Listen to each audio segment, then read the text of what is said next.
भाजप आमदार आणि जलसंपदा मंत्री राधाकृष्ण विखे पाटील यांच्या अडचणीत वाढ झाली आहे। विखे पाटलांच्या सहकारी साखर कारखान्यात आर्थिक घोटाळ्याचा आरोप करण्यात आलाय।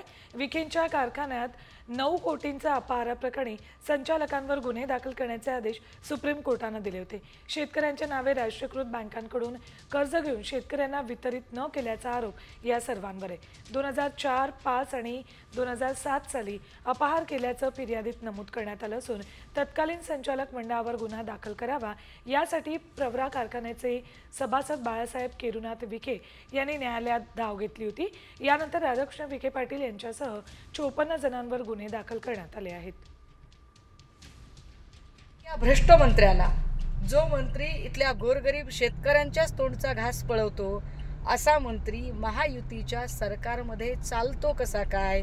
आमची आता मागणी असेल की मुख्यमंत्री देवेंद्र फडणवीस यांनी तात्काळ मंत्री राधाकृष्ण विखे पाटील यांचा राजीनामा घ्यायला हवा।